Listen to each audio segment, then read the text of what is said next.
I think it's safe to say that Nintendo are now king of the surprise attack, because today they just dropped the trailer and the announcement for the Nintendo Switch OLED, a revisioned version of the Nintendo Switch. Of course, all the leakers were saying, oh, there's a Switch Pro coming, and I've stated before in previous videos that I don't believe there's a Switch Pro coming, and that we don't really need a Switch Pro. The Nintendo Switch is my favourite console of all time. I will make that video that I said I'd make a few weeks ago, I promise. I will make that video discussing why I think that, and I'm perfectly happy with this revision of the Nintendo Switch. I won't be picking it up this year because, let's be honest, it's going to get scalped like a bitch. So I'm going to pick one up next year, and hopefully by then I'll be able to do a giveaway for a couple of these consoles and get them out there to you guys. Now, I mean, what is this Nintendo Switch OLED? Well, it has an OLED screen. Obviously, the clue is in the title there, and that just means it's a really, really nice screen, basically. Of course, it's the new white Joy-Con design. It's got a white dock that has an actual Ethernet port in there for LAN support, which is pretty cool. It comes with a bigger, more substantial kickstand, which is a godsend, because the one let's be honest, the one for the Switch is flimsy and keeps popping off. Instead of having a 32GB internal storage space, it has 64GB now. It has a 7-inch screen, which is slightly bigger than the original Nintendo Switch. It has enhanced audio for handheld play, which I think is pretty cool. And, well, it also has a better, for the actual cartridges for the Switch games, it has a better, it has more like a hinge slot on the top for you to be able to put them in, as opposed to the quite crap rubbery thing that's already on the Switch now. Now that the specs is all out the way, what are my thoughts on it? Great. I don't see no problems whatsoever with this revision. The Switch is selling absolutely amazingly, and why do Nintendo need to drastically make a new console now? There's no point. The Switch is still having and has upcoming games coming out all throughout this year, next year, for the year after that, I'm sure. There is no need whatsoever for them to make a Switch Pro as such. I tweeted this out earlier, I say it to friends, and I will always say it.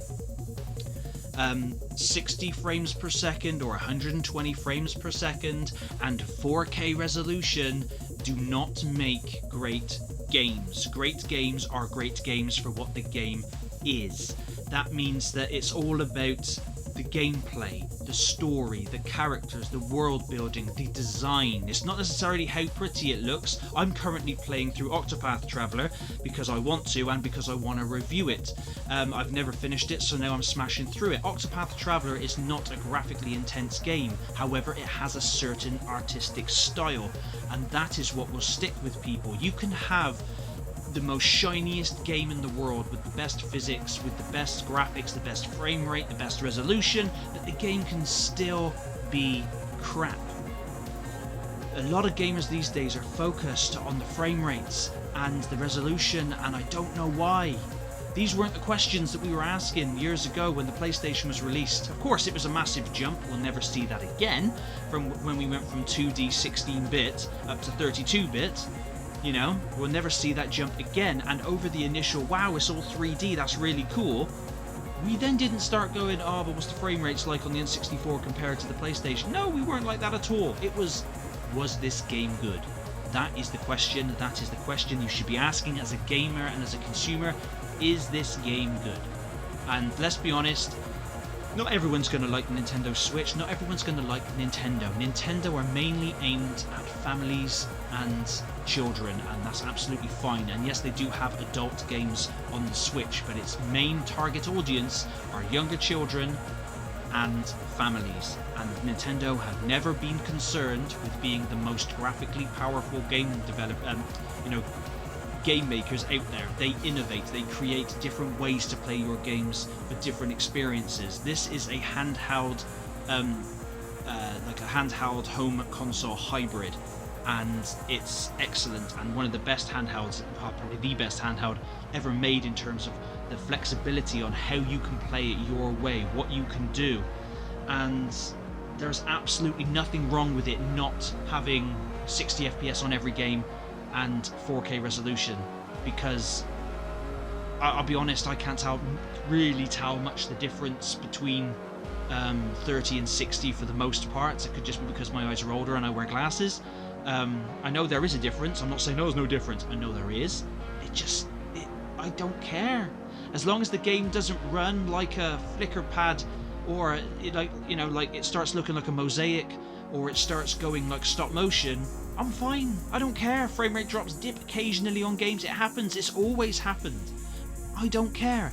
And for those people so concerned about frame rates and resolution, just get a PC. Just buy a gaming PC. Your problems will be sorted. Indefinite. However, if you're more concerned with, well, not concerned, that's the wrong word. If you care more about the games, focus on the games, not how the games are tweaked with 4K resolution and all this kind of mindless crap. They are extras. They are icing on the cake. Yes, they're nice, and if Nintendo come out tomorrow and said, oh, and also by the way, here's a Nintendo Switch Pro that does support 60 FPS 4K blah blah blah, I'd be like, great, that's amazing, thank you. But I'm not going to stomp my feet now and whinge because they haven't made it, because at the end of the day they don't need to. Like I said, you can have all the resolution and all the frame rates you want. Does not mean that you're going to have a great game. But, I mean, do I think it's worth buying? If you haven't got a Switch, yes, I think this is the way to go and buy this one. If you already have a Switch and you want to get this one as an upgrade, go for it. Knock yourself out. It's your money, it's your thing. You do you. There's absolutely nothing wrong with this reveal, and I cannot understand why so many people are hating on it online. There was once a saying that used to go around quite a lot, and I don't know where it's gone to, and it's similar to what I just said, and that's graphics don't make a game. Gameplay makes a game. The games make a game. You know, I'm after Octopath, I'm preparing to start playing through all the original Final Fantasy games. You know, from the PS1 versions of 1 to 5. 1 and 2, 4 and 5, and then 6. 3 I'll have to play on the 3DS. On the Nintendo DS. But you know, and they haven't got the best graphics in the world. They're sprites. However, they're games that have, you know, they're legendary. They've stood the test of time. They are there. Games can look, if a game looks really, really good, plays really, really good, has a great story, all this together, that's amazing. However, I will take an amazing game that's in 30 frames per second and just 1080p over a meh or so-so game that just looks like a polished turd. I mean, let's be honest, that's what we all want. We're gamers, we want great games.